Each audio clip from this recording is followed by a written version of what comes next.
The kitchen of the Miller family home hadn't changed in 20 years. Same faded yellow curtains, same scratched oak table where 3 generations had shared Sunday dinners. But today, the air felt different. Heavier. Sarah Miller gripped her coffee mug tightly as she watched her brother James pace back and forth across the worn linoleum floor. "He can't be serious," James muttered, running his hands through his hair for the 5th time in as many minutes. "Dad promised that house would go to me. I've been helping him maintain it for years." Sarah sighed. At 42, she was the eldest of the 4 Miller siblings, and somehow always ended up playing mediator. "The will says what it says, James. We all heard it yesterday." Their father, Robert Miller, had passed away 3 weeks ago after a mercifully brief battle with cancer. The reading of the will should have brought closure. Instead, it had ripped open wounds none of them knew existed. But Kate never even visited him. "She moved to Boston 10 years ago and barely called on Christmas," James continued, his voice rising. "And now she gets the lake house? The one place Dad loved more than anything." Sarah was about to respond when the screen door creaked open. Their youngest sister, Emma, stepped inside, her eyes red-rimmed from another night of crying. At 35, Emma had always been the sensitive one, the one who'd stayed closest to their father after their mother's death. "Is Kate coming today?" Emma asked quietly, pouring herself coffee. "She said she would," Sarah replied. "Around noon." James snorted, "Probably bringing that real estate agent she mentioned. Can't wait to cash in." "That's not fair," Emma said, though her voice lacked conviction. "We don't know what she's thinking." The truth was, none of them really knew Kate anymore. After their mother died, Kate had changed, withdrawn, then eventually physically left, building a successful career in finance on the other side of the country. Their father had never stopped hoping she'd come home for good. Now, it seemed, he'd made one final attempt to bring her back by leaving her the family lake house in his will. The sound of tires on gravel announced another arrival. Through the window, Sarah watched as their brother Michael's truck pulled up. At 38, Michael was the peacemaker, the one with the easiest laugh. But there had been no laughter since the will reading. Michael had received their father's collection of vintage tools, a sentimental gift, but hardly comparable to the lake property James had been counting on, or the main house that had gone to Sarah as the eldest. The screen door opened again. "Morning," Michael said, his usual warmth noticeably absent. He nodded toward the coffee pot. "And he left." "Made a fresh pot," Emma replied. They sat in uncomfortable silence, for siblings connected by blood and history, but suddenly feeling like strangers. Sarah thought about the manila envelope in her purse, the one their father's lawyer had handed her privately after the official reading. "To be opened only when all 4 of you are together," he'd said. She hadn't told any of them about it yet. The tension in the room grew thicker as the clock ticked toward noon. James had stopped pacing, but kept checking his watch every few minutes. Emma fidgeted with her mug, spinning it in slow circles. Michael stared out the window, his thoughts clearly elsewhere. At exactly 12:15, they heard another car. Kate had always been precisely 15 minutes late to everything. Some habits never changed. "Here we go," James muttered under his breath.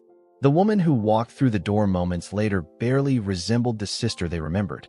Kate had always been the pretty one, with their mother's delicate features and easy grace. She still was beautiful, but harder somehow. Her smile didn't reach her eyes, and her handshake was businesslike when she greeted them. "It's good to see you all," she said, setting her designer purse on the counter. No one responded. Sarah finally broke the silence. "Would you like some coffee?"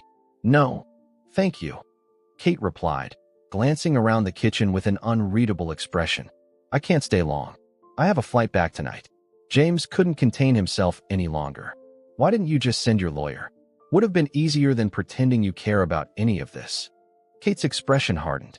"I'm not pretending anything, James. I love Dad too. You had a funny way of showing it," he shot back. "Stop it, both of you," Sarah interjected. "We're not doing this. Not today." Kate crossed her arms. "I assume you all want to know what I plan to do with the lake house." The question hung in the air like a live wire. Sarah could practically feel the tension crackling. "Sell it to the highest bidder?" James suggested bitterly. Kate met his gaze steadily. "Actually, I want to know why Dad left it to me in the first place." The question caught them all off guard. Emma spoke up. "What do you mean?" "I mean, it doesn't make sense," Kate said, looking genuinely confused. He knew how much this place meant to James, how much the tools meant to Michael. Why would he deliberately hurt you both like this? Sarah felt the weight of the envelope in her purse. Maybe he had his reasons. Like what? Michael asked, speaking up for the first time. Punishment? For what? Kate shook her head. I haven't set foot in that lake house in nearly a decade. There must be something we're missing. The room fell silent again as they each considered this. Outside, a neighbor's dog barked. A car drove past. Life continued, indifferent to their grief and confusion. Finally, Sarah reached for her purse. There's something I need to show you all. Dad's lawyer gave me this after the reading. She pulled out the envelope and placed it on the table. He said we should open it together.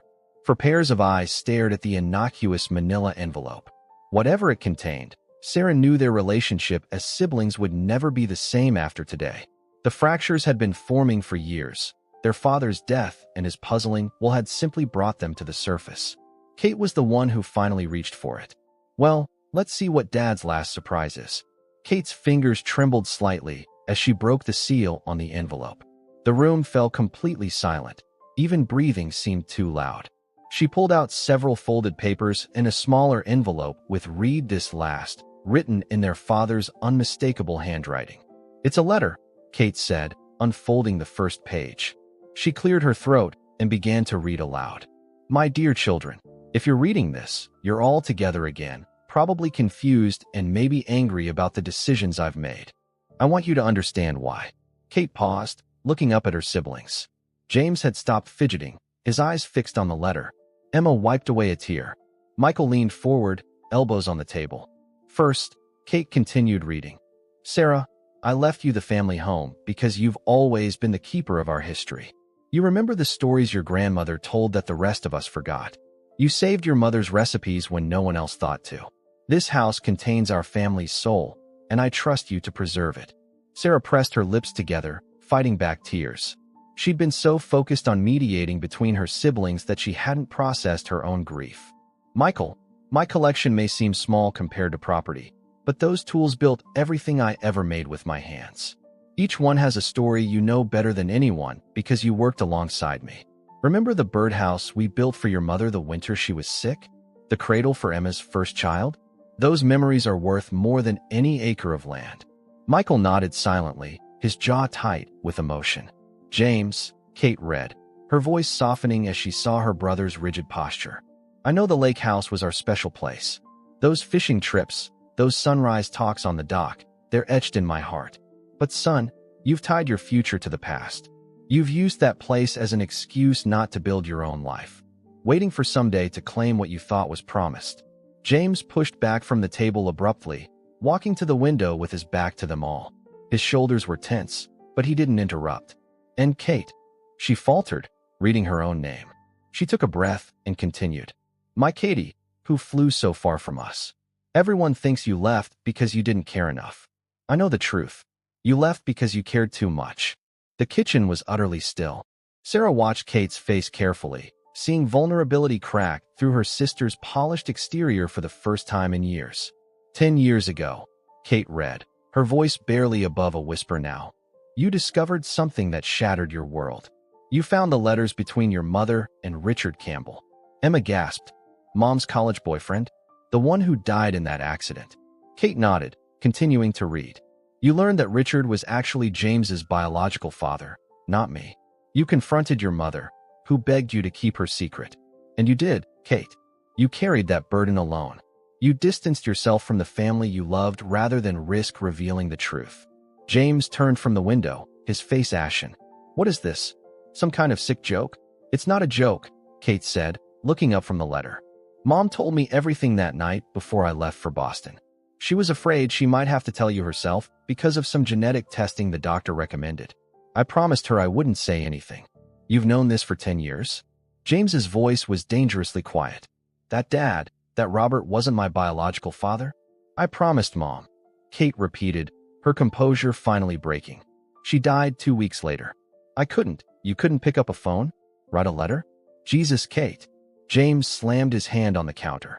Who gave you the right to decide what I should know about my own life? Sarah intervened. James, please. Let's hear the rest of Dad's letter. Kate wiped her eyes and found her place again. I learned the truth myself only after your mother passed.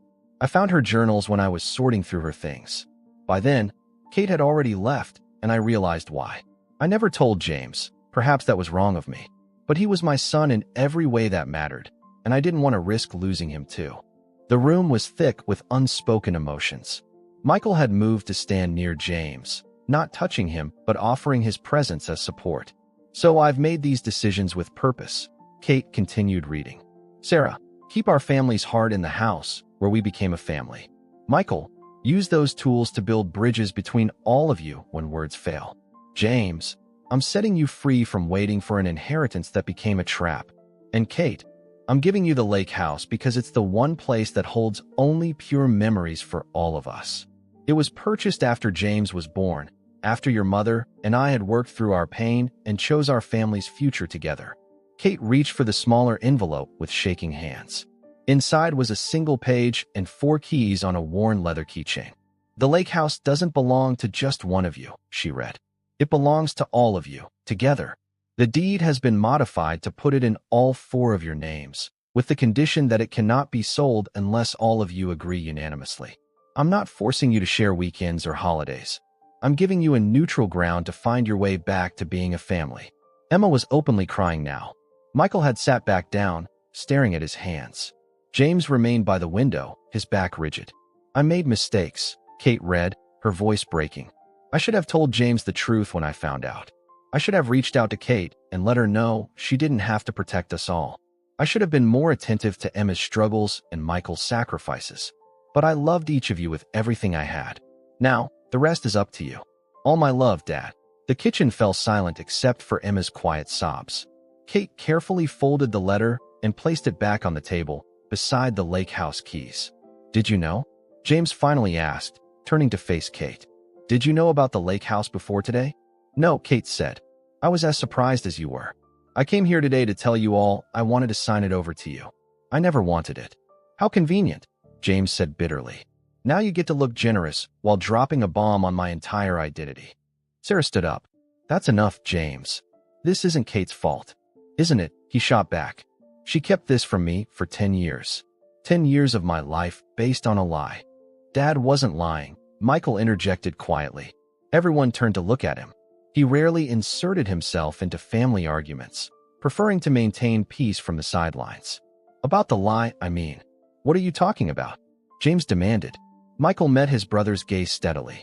You were 5 years old when I heard Mom and Dad arguing about it. I was 8. They didn't know I was listening. A heavy silence filled the kitchen as this new revelation sank in. You knew too? James's voice was hollow now, the anger giving way to something more fragile. All this time, I didn't understand what they were talking about then, Michael explained. Just that Mom was crying about something that happened before you were born, and Dad kept saying it didn't matter, that you were his son. It wasn't until years later that I pieced it together. Emma looked between her siblings, bewildered. So everyone knew except me and James? I didn't know until Mom told me, Kate insisted. And by then, she was already sick. The doctors had just given her the diagnosis. Sarah reached for James's arm, but he pulled away. I need some air, he muttered, heading for the door. The screen slammed behind him. Through the window, they watched him stride toward the old oak tree at the edge of the property, the same tree they'd all climbed as children. He stopped beneath it, hands in his pockets, staring out at the fields beyond. Should someone go after him? Emma asked. No, Sarah said. Give him space. Kate sank into a chair, looking exhausted. I never wanted to hurt him. Any of you. Then why did you stay away? Emma asked, the question that had hung between them for years finally spoken aloud. Even after Mom died. Even after you knew Dad knew the truth. Kate closed her eyes briefly. Because I was ashamed. I ran instead of staying to help all of you through it. And the longer I stayed away, the harder it was to come back. Michael pulled out a chair and sat across from Kate. Did you ever meet him? Richard Campbell. She shook her head. He died in that car accident when Mom was still pregnant with James. That's why she came back to Dad. To Robert. She corrected herself, the distinction still strange on her tongue. He was Dad, Michael said firmly. To all of us. DNA doesn't change that. Sarah gathered the papers from the table, carefully folding them back into the envelope. I always wondered why he was so insistent that we all be here for the reading of the will. He knew this would come out. She looked at Kate. He wanted to free you from your promise. Through the window, they could see James sitting now, his back against the oak tree. Emma stood up. I'm going to check on him. Let me, Kate said, surprising everyone. Please.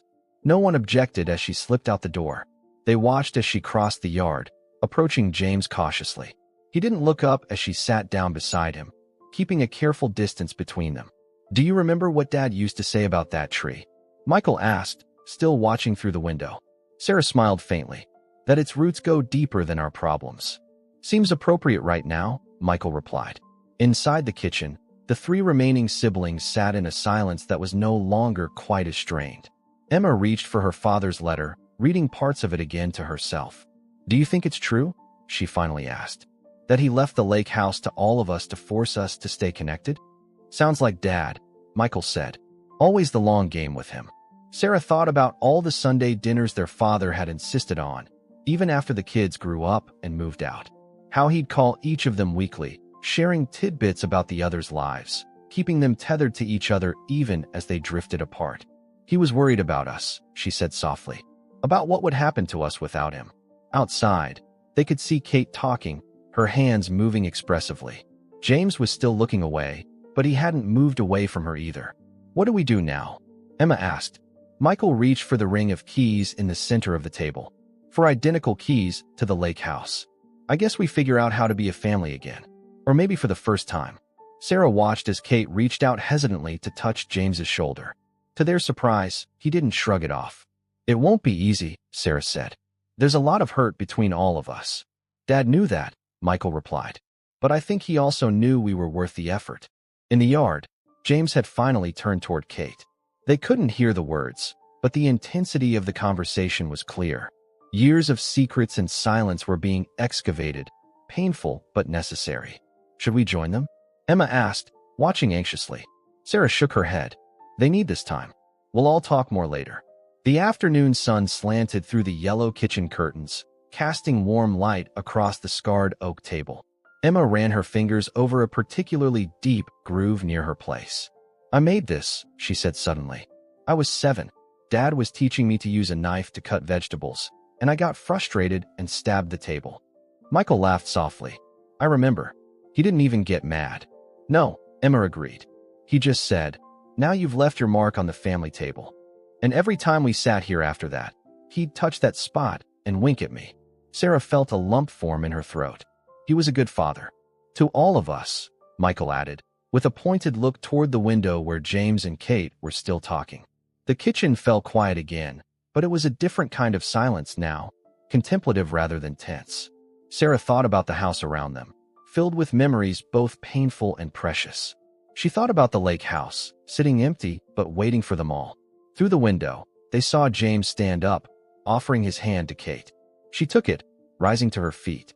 They stood facing each other for a long moment. Then James did something none of them expected. He pulled Kate into an awkward but sincere hug. Emma let out a small gasp. Sarah felt tears spring to her eyes. Well, Michael said, his own voice unsteady. Would you look at that? As James and Kate walked slowly back toward the house, Sarah realized that their father's last gift hadn't been property or possessions. It had been the truth, painful, complicated, but ultimately freeing. And maybe, just maybe, a second chance at being a family. The screen door creaked open. James entered first, his eyes red but his expression calmer. Kate followed, looking both drained and relieved. So, James said, surveying his siblings gathered around the table. Anyone want to drive up to the lake house this weekend? For the first time since their father's death, a genuine smile crossed Sarah's face. I think Dad would like that. The drive to the lake house was quieter than any of them anticipated. Sarah had offered to drive, with Emma in the passenger seat flipping through radio stations without really listening to any of them. Michael and James occupied the back seat, a duffel bag between them containing the few essentials they'd packed for the overnight stay. Kate had insisted on driving separately, claiming she needed flexibility for her return flight. But Sarah suspected her sister still wasn't ready for prolonged close quarters with James. As they turned onto the gravel road leading to the lake, Sarah caught sight of the weathered sign her father had carved decades ago, Miller's Retreat. The wood had aged, split in places from years of harsh winters and humid summers, but the letters remained visible, a testament to their father's craftsmanship. "I can't believe it's been 3 years since I've been here," Emma said, breaking the silence. "5 for me," Michael added. "Last time was when Dad had that big 70th birthday party." James said nothing, his eyes fixed on the changing landscape outside the window.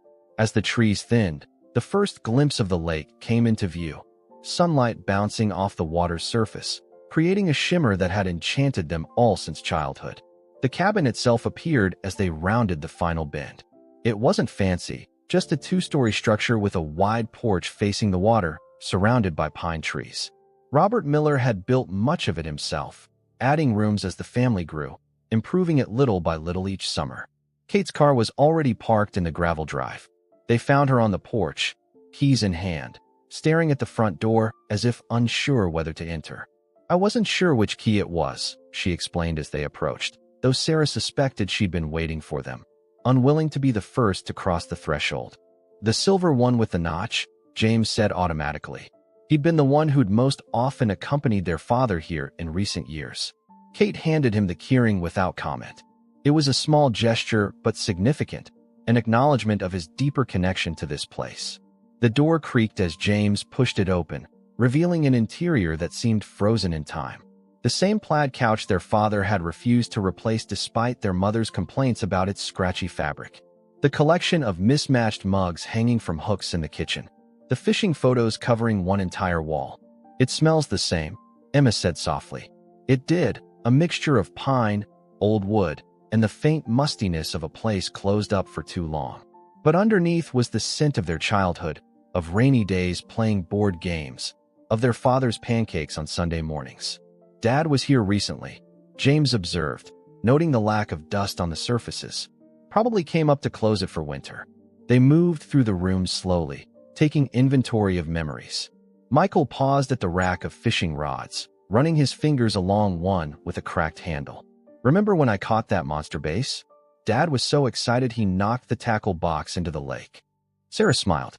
"Mom made you 2 eat sandwiches for dinner because the fish was supposed to be our meal." "The bedrooms are still set up the same," Emma called from upstairs. "Girls' room has the twin beds. Boys' room has the bunk beds." Kate stood in the center of the living room, looking slightly out of place in her expensive clothes. "I'll take the couch," she offered. "I'm not staying long anyway." "No," James said, surprising them all. "Dad wanted us all here as a family. You take your old bed." A moment of understanding passed between them. Not forgiveness, exactly, but a truce. The afternoon passed in quiet activity. Michael checked the water pipes and furnace, making sure everything was in working order. Emma found supplies in the pantry and started preparing a simple dinner. Sarah unearthed a dusty bottle of whiskey from their father's cabinet, setting it on the kitchen table along with 5 glasses. Kate wandered down to the dock, standing at its edge with her arms wrapped around herself. Through the window, Sarah watched as James hesitated, then followed her. "Should we be worried?" Emma asked, peeling potatoes at the sink. "I don't think so," Sarah replied. "They need to talk." On the dock, Kate and James stood side by side, looking out at the water. The conversation wasn't visible from the house, but their body language spoke volumes. Kate gesturing emphatically, James with his hands shoved in his pockets, both of them maintaining a careful distance. "Dad knew what he was doing," Michael said, joining Sarah at the window, "forcing us all to face each other." "Do you think it'll work?" she asked. "One weekend can't fix a decade of distance." Michael shrugged. "It's a start. More than we had a week ago." By sunset, they had gathered around the old wooden table on the porch, plates of Emma's pasta before them, Sarah's whiskey poured into their father's mismatched glasses. For a while, they ate in companionable silence, watching the light change over the water. "I have a confession," Kate said eventually, setting down her fork. "I came here once, about 5 years ago. Dad didn't know." For pairs of eyes turned to her in surprise. "It was Christmas Eve. I told everyone I was stuck in Boston because of a snowstorm, but I actually drove up here. I just sat in my car in the driveway for almost an hour, watching the lights in the windows." She twisted her glass between her fingers. "I could see all of you through the window, playing that stupid charades game Mom always insisted on." "Why didn't you come in?" Emma asked. Kate shook her head. I was too ashamed. Too scared you'd all hate me for staying away so long. We didn't hate you, Sarah said gently. We just missed you. I missed you too, Kate admitted. All of you. Even when I was angry, even when I thought I was doing the right thing by staying away. I missed being a Miller. James, who had been quiet throughout dinner, finally spoke. You never stopped being a Miller. His voice was rough with emotion. None of us did. The simple statement hung in the air between them, an olive branch extended across years of hurt. Michael raised his glass. To Dad, he said, for knowing what we needed even when we didn't. To Dad, they echoed, glasses clinking softly in the gathering darkness. Later, as stars appeared over the lake, they remained on the porch, warmed by whiskey and shared memories. For the first time in years, they began to talk, really talk, about their lives, their losses, their father. I keep expecting him to walk through the door, Emma admitted. With that ridiculous fishing hat he always wore. And that booming laugh, Michael added. You could hear him from across the lake. He was proudest of you, Michael, James said unexpectedly. He told me once that you had his best qualities and none of his worst. Michael looked startled. He never said anything like that to me. That was Dad, Sarah said, always telling each of us how special the others were. As the night deepened around them, something shifted subtly in the space between them, not healing exactly, but the beginning of it. The first tentative stitches in a fabric that had been torn for too long. Morning arrived with pale sunlight filtering through the old checkered curtains. Sarah woke early, the unfamiliar bed and the weight of yesterday's conversations making deep sleep impossible. She slipped downstairs, surprised to find Kate already in the kitchen, fumbling with the ancient coffee maker. Need help with that beast? Sarah asked, stepping into the room. It has a specific sequence to get it working. Kate looked up, a flash of relief crossing her face. Please. I've been staring at it for 10 minutes. Sarah took over, moving through the familiar ritual, wiggling the plug just so, pressing the button twice, then waiting for the telltale gurgle. Dad refused to replace this thing. Said new coffee makers didn't have character. He was stubborn that way. Kate agreed, leaning against the counter. She looked different this morning, hair pulled back in a simple ponytail, wearing an oversized sweater Sarah recognized as one of Emma's. The polished Boston executive had been temporarily set aside. Did you sleep okay? Sarah asked, reaching for mugs. Not really, Kate admitted. Too many ghosts. Sarah nodded. She understood perfectly. They took their coffee out to the porch, wrapping themselves in the faded quilts that had always been stored in the trunk by the door. The lake was still in the early morning, mist hovering over the water, a pair of loons drifting near the shore. I forgot how beautiful it is here, Kate said softly. It doesn't change much, Sarah replied. That's part of its charm. They sat in comfortable silence until Kate spoke again. I'm sorry, Sarah. For what? For leaving you to handle everything. The family, Dad's illness, the funeral, all of it. Sarah considered this. I didn't mind being the responsible one. Someone had to do it. But it shouldn't have been just you, Kate insisted. I should have been here too. Before Sarah could respond, the screen door opened behind them. James emerged, his hair disheveled from sleep, eyes still puffy. Coffee ready? He asked gruffly. In the pot, Sarah replied. He disappeared back inside, returning moments later with a steaming mug and another quilt. He settled into the third chair, not looking at either of them directly. I found Dad's fishing journal in my room, he said after a while. He kept track of every catch for 30 years. Date, time, what bait he used, even the weather conditions. That sounds like him, Kate said carefully. Always the detailed record keeper. James nodded. The last entry was 2 weeks before he died. He came up here alone. The implications of that hung between them. Their father, knowing his time was limited, making one final pilgrimage to the place he loved most. I wish he hadn't been alone, Sarah said quietly. He left a note in the margin. James continued, his voice rough. It just says, ready to go? Everything that matters is taken care of. That was it. His last words about this place. The three of them fell silent, watching the mist slowly lift from the lake as the sun climbed higher. From inside came the sounds of movement, Michael and Emma starting their day. I was thinking, Kate said hesitantly, about what to do with this place going forward. James tensed visibly. Not selling it, she clarified quickly. I mean how we share it. I'm in Boston, Sarah's near Chicago, Michael's in Cleveland, Emma's in Nashville. were scattered all over. Sarah considered this practical question, grateful for the shift to logistical matters. We could create a schedule. Rotating holidays, summer weeks. I could take spring, James offered unexpectedly. For fishing season. Kate nodded. I'd like autumn. The colors were always my favorite. It was such a small thing, this tentative dividing of seasons, but it represented something profound, a commitment to maintaining a connection, not just to this place, but to each other. The screen door opened again as Michael and Emma joined them, carrying their own coffee mugs. What did we miss? Emma asked, perching on the porch railing. We're talking about how to share the lake house, Sarah explained. Michael smiled. Dad would be pleased. They spent the morning working out a loose arrangement, a framework for the future. Michael volunteered to manage maintenance issues, leveraging his contractor connections for repairs. Emma offered to create a shared digital calendar for scheduling visits. Sarah promised to digitize the old family photos that papered the walls. What about Thanksgiving? Emma asked. We haven't all been together for a holiday in years. A brief silence fell as they considered the logistics, travel arrangements, time off work, the practical complications of their separate lives. I could make it work, Kate said finally. My team can handle things without me for a few days. Me too, Michael added. The construction business slows down that week anyway.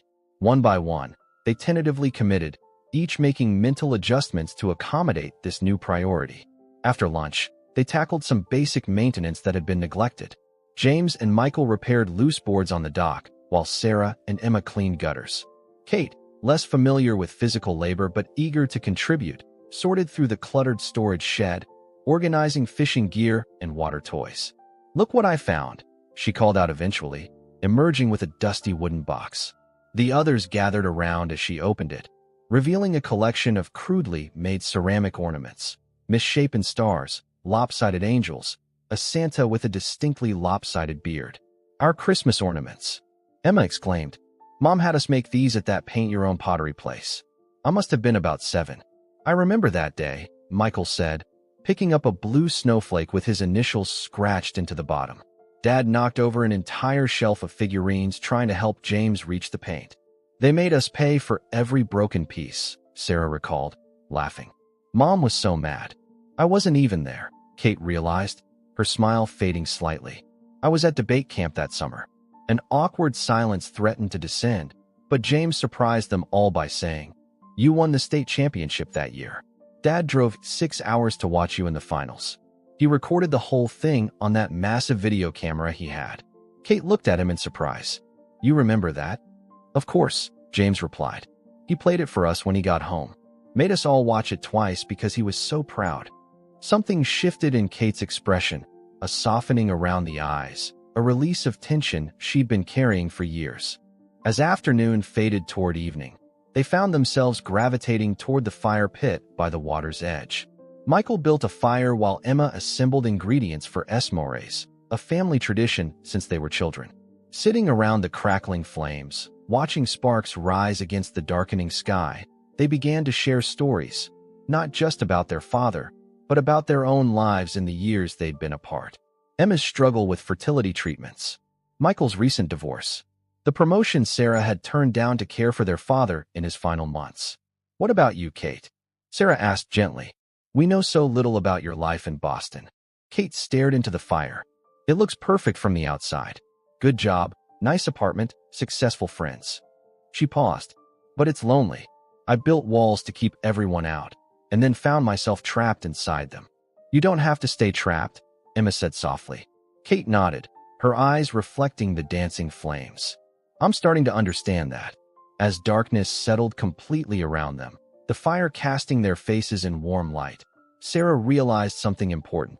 They were talking not just about the past, but about the future. Making tentative plans, exchanging phone numbers and email addresses, creating a family text group at Emma's insistence. Small steps, imperfect beginnings, but movement forward nonetheless. 6 months later, true to their tentative plans, Thanksgiving brought them all back to the lake house. The journey wasn't without complications. A snowstorm had delayed Kate's flight from Boston, forcing her to rent a car and drive the last 100 miles. Michael's teenage daughter Lily, included in the gathering at Sarah's insistence, had protested the entire trip, her face buried in her phone. Emma's husband, Tom, meeting most of the siblings for the first time, had been visibly nervous about fitting into this newly reformed family dynamic. But somehow they'd all made it. The lake house looked different in late November. The water had turned steely gray under the clouded sky, and bare trees stood like sentinels around the property. Someone, James, they discovered, had strung white lights along the porch railing and placed electric candles in every window, creating a warm glow visible from the road. It's not exactly a Hallmark movie setting, Emma joked as they unloaded groceries from Sarah's SUV, but it feels right somehow. Inside, the transformation was more dramatic. Over the months since their first reunion, each of them had contributed to the cabin's renewal. Michael had replaced the leaking roof and fixed the perpetually sticky door to the sunroom. Emma had found a slipcover for the ancient plaid couch that their father had refused to part with. Sarah had organized the kitchen, replacing chipped dishes and rusty utensils while carefully preserving their father's favorite mug and their mother's handwritten recipe cards. Even Kate, despite her busy schedule, had hired a local company to upgrade the heating system, a practical contribution that James had gruffly acknowledged as exactly what the place needed. Now, with a fire crackling in the stone fireplace and the aroma of Sarah's traditional stuffing filling the kitchen, the lake house felt alive again, different from their childhood memories, but warm with new possibility. "I didn't think we'd actually pull this off," Kate admitted, helping Emma chop vegetables for the salad. "All of us here together. Dad would be shocked," Emma replied with a small smile. Pleasantly shocked, but still. In the living room, Michael and Tom had discovered a mutual interest in craft beer and were deep in conversation about local breweries. Lily had reluctantly abandoned her phone to help James set the table, drawn in by his deadpan humor and complete disinterest in trying to impress a sullen teenager. Sarah paused in the doorway between kitchen and dining room, taking in the scene. Not perfect. There were still moments of awkward silence, careful navigation around sensitive topics, the occasional flash of old hurts in unguarded moments. But undeniably better than the fractured silence of recent years. The meal itself was a blend of traditions: Sarah's meticulously prepared turkey, Emma's innovative sides, bottles of wine Kate had selected with her typical attention to detail. James had contributed his famous maple bourbon pecan pie, and Michael had tracked down their father's favorite obscure brand of cranberry sauce that required visiting 3 different specialty stores. As they gathered around the table, extended with mismatched card tables to accommodate everyone, Sarah noticed James hanging back slightly. "Everything okay?" she asked quietly. He nodded, eyes fixed on the scene before them. "Just thinking about Dad. About what he'd say if he could see this." Sarah followed his gaze to where Kate was laughing at something Tom had said, her Boston Reserve completely absent, looking more like the sister they'd known in childhood. "I think he'd be pretty happy." "Yeah," James agreed, though he'd probably complain that Michael carved the turkey all wrong. They shared a smile at that undeniable truth. Dinner progressed with the comfortable chaos of family gatherings, past dishes, overlapping conversations, gentle teasing. When Emma proposed a toast to their father, the brief silence held no awkwardness, only shared remembrance. Later, after the dishes had been cleared and pie served, Kate cleared her throat, drawing everyone's attention. "I have something to tell you all," she said, her expression uncharacteristically nervous. "I've been thinking about making a change." The table fell silent, all eyes on her. "I've been offered a position at the Chicago office. I'm going to take it." The announcement hung in the air for a moment before Emma broke the silence. "You're moving back to the Midwest?" Kate nodded. "It's a lateral move professionally, maybe even a step back in some ways. But," she hesitated, "I've realized over these past few months that I built a successful career at the expense of everything else. I'm ready for better balance." "Chicago's only a few hours from here," Michael observed. "That's part of the appeal," Kate admitted. "Being closer to the lake house. Closer to all of you." The conversation that followed was filled with practical details: housing markets, moving companies, Chicago neighborhoods. But beneath the logistics ran a current of understanding. Kate was choosing them, choosing family, in a way she hadn't for a very long time. As evening deepened, they gravitated to the porch despite the November chill, bundled in coats and blankets, passing a bottle of whiskey between them. The moon cast a silver path across the dark water, and somewhere in the distance, an owl called. "Remember how Dad used to tell us that was the lake's guardian spirit?" Emma said, smiling at the memory. Michael nodded, and Mom would roll her eyes behind his back. "But she never contradicted him," Sarah added. "She let us believe the magic." They fell into reminiscing about their parents. Not just the difficult truths they'd uncovered in recent months, but the good memories that had sometimes been overshadowed. Their mother's legendary garden. Their father's terrible singing voice that never stopped him from belting out songs on road trips. "I have something to share too," James said during a lull in the conversation. He'd been quieter than the others, processing Kate's news. "I've been doing some research. About Richard Campbell." The mood shifted, everyone suddenly alert. This was territory they'd largely avoided since the reading of the will. "What kind of research?" Sarah asked carefully. "I wanted to know more about him. About my biological father." The words came easier now, months of adjustment making the concept less foreign. "It's not much, newspaper clippings, some old photos. But I thought..." He hesitated. "I thought you might all want to see too.